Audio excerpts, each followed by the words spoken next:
And now it's time for Home Appeal. We spend so much time in our kitchen, so why spend time in a kitchen you aren't happy with when you can have the kitchen of your dreams? I visited with Hunter Marsetts, owner of R Homes, to see what it takes to remodel a kitchen from top to bottom. Hunter then showed me one of his latest kitchen remodels in Feeding Hills.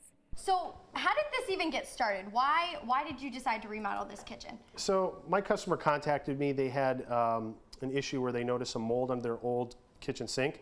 This was an old 70s kitchen. It was a dark brown, had a peninsula here. Are you with kidding? some cabinets above. Yeah, I mean, it's a completely different layout. And they found some mold under there, called their insurance company, came out, and the mold had spread to the whole back wall. So they had a leaky pipe inside the wall that had leaked, the drain pipe. So, so that's how we got started here, and then it kind of, snowballed into basically their dream kitchen. So remodeling a kitchen, where do you begin? I feel like there is so much to do, especially like you said, with moldy walls and pipes and everything. Where do you begin? Sure. Well, usually the way it starts is, I have a customer that'll call me or email me, and they want to do a new kitchen remodel. And basically, what I ask a series of questions on, exactly what they want to do as far as, do they want to do a whole new kitchen layout like this? I mean, this is a completely different layout. Floor to ceiling. Some kitchens we come in, we just do the cabinets, countertops, backsplash. Okay. And then some kitchens we're taking walls down, we're doing all kinds of stuff. So they're all start kind of different, and they all turn out differently, but they're all unique. So yeah, we don't do the same one twice. This is absolutely gorgeous. I want to get into the nitty gritty here. Let's talk about some of the things that you've done here. What I do with my customers is I usually tell them or ask them, do you have pictures? Do you have things online that you like? Things that you like. You have magazines. I usually tell people take Architectural Digest or some of these magazines, rip out pages of things that you like, and that gives us a good starting point. So yeah, we could walk around. I could show you some of the details. Sure. Yeah. Our first stop on our kitchen tour was the granite countertops. So granite ranges in all different price points. This particular granite here is called African Rainbow. That's the name of it. And what I do with my customers is, first thing we select are the cabinets. Once you find out, in this case we wanted glacier pewter, then I actually take my customers to the distributor. And distributor is the people that basically import all the stone, and then they sell it to our fabricators who actually make the countertops.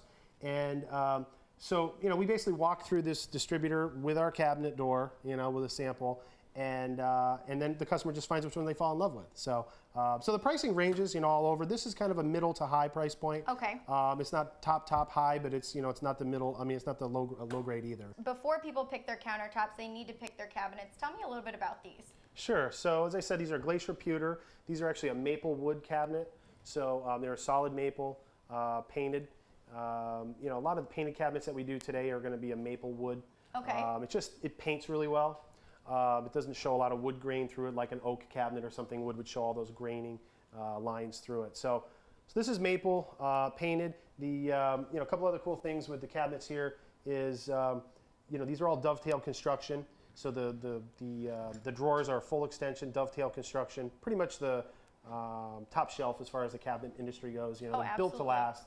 The idea here with cabinets is, it's the first thing I always tell people. It's usually what they spend the most amount of money on in a kitchen is going to be the cabinets, and it's really the foundation of the kitchen. So you really don't want to skimp on the quality. So that's the first thing that with customers, you have to decide what their budget can allow for cabinetry. And I can help direct them there. There's a big variety of price points in cabinets, even with Wellborn. There's different tiers, so I can help customers depending on their budget where they can go. Next, Hunter took me over to the coffee bar to talk about the backsplash. So this is a really popular shape. It's called an arabesque, or some people call it a lantern tile. It's absolutely beautiful. I actually had this tile in mind for this backsplash for this kitchen. I was hoping I'd find a gray one that would work, And we found this over at Cortina Tile in West Springfield, my favorite tile place around.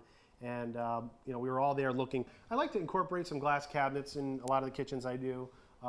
This coffee bar here just came out beautiful. I love it. It's all custom size cabinets too. This is only a 16-inch cabinet sticking out, so a little bit smaller size to give us plenty of room between the island. And these glass cabinets here, these are what they call a super seedy glass. So Wellborn has probably 6 or 7 different glass choices that you can choose from. And these are really beautiful. It gives you kind of an old world look, with the little textured glass. And you know, the LED lights that we use, that we put in there for display reasons, a lot of my customers like the glass cabinets because we use it as like a night light almost. So these, yeah, so these get left on at night. You know, instead of, you know, the traditional places, people will leave a light on over the sink or something. And a lot of my customers find that they love the way these look so much at night that they just leave it on, and there's very little electricity involved. So they only use 1 watt per foot. So something like this, you know, maybe you're looking at 20 watts or something. Extremely efficient. Very energy efficient, and really just sets off the whole kitchen, gives it a nice look. All right, well, next up on our kitchen remodeling tour, we have to talk about these under the cabinet lights. Sure, yeah, I like to put these in a lot of my kitchens. It just kind of takes away that shadow. You know, if you turn it off, you'll see where you just create this natural shadow in the back of the counter. And when they're on, it just illuminates the whole counter to give it a uniform light. Our last stop on our kitchen remodeling tour was at the chandelier. Hunter emphasized the importance of matching the chandelier to something in the kitchen to tie it all together. In this case, it was the knobs on the cabinetry. So my customer, you know, we had a couple different choices on what we were deciding to do here. Maybe some pendants, maybe a crystal chandelier.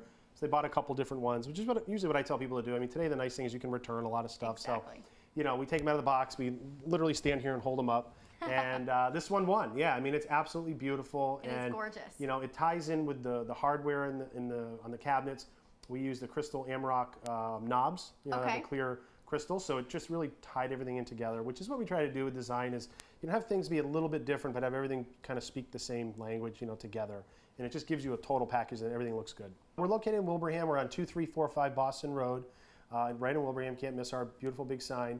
And we have a showroom there, so customers can come in. We got a 1,000 square foot showroom. You can check out some cabinetry, granite, and knobs, and all kinds of things.